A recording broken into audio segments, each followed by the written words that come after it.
बघूयात. राज्यामध्ये इयत्ता पहिलीपासून हिंदी शिकवण्याच्या किंवा शिकण्याच्या निर्णयावरती शिक्कामोर्तब करण्यात आलंय. राज्य शालेय अभ्यासक्रम आराखडा 2024 नुसार मराठी आणि इंग्रजी माध्यमांच्या शाळांमधील पहिली ते पाचवीच्या विद्यार्थ्यांना मराठी आणि इंग्रजी सोबतच हिंदी हा तृतीय भाषा म्हणून शिकावी लागणार आहे. तर अन्य माध्यमांच्या शाळांमध्ये पहिली ते पाचवीसाठी माध्यम भाषा मराठी आणि इंग्रजी अशा 3 भाषा असणार आहेत. जूनपासून सुरू होणाऱ्या शैक्षणिक वर्षापासून याची अंमलबजावणी करण्यात येणार आहे.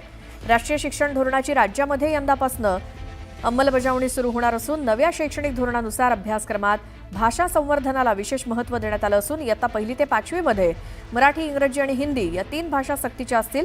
राज्य शैक्षणिक संशोधन आणि प्रशिक्षण परिषदेनं पायाभूत स्तरासाठीचा आणि शालेय स्तरासाठीचा असे राज्य अभ्यासक्रम आराखडे तयार केलेत.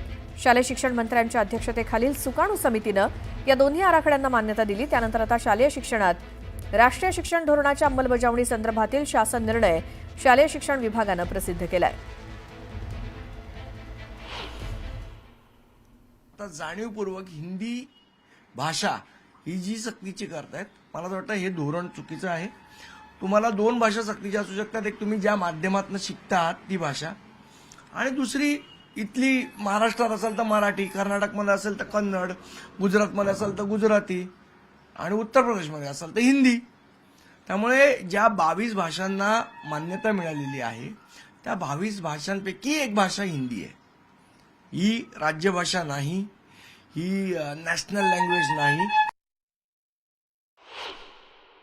मराठी भाषा ही अनिवार्य असली पाहिजे. हिंदीची सक्ती होता कामा नये, कारण 22 भाषांपैकी एक भाषा हिंदी आहे. जर तुम्ही भाषावार प्रांतरचना केलेली आहे तर प्रत्येक राज्याची एक भाषा आहे. जर मला शिकायचीच आहे, उद्या मला गुजराती शिकायची असेल, उद्या मला कन्नड शिकायची असेल, मला तामिळ शिकायची असेल, तर मी हिंदीच का शिकावी? तुम्ही तिसरी भाषा सक्तीची करू नका. त्याचं चॉईस द्या तुम्ही, की तुम्हाला या देशातल्या अन्य कुठल्या राज्याची भाषा शिकायची असेल तर तुम्ही शिकू शकता. हिंदीच का?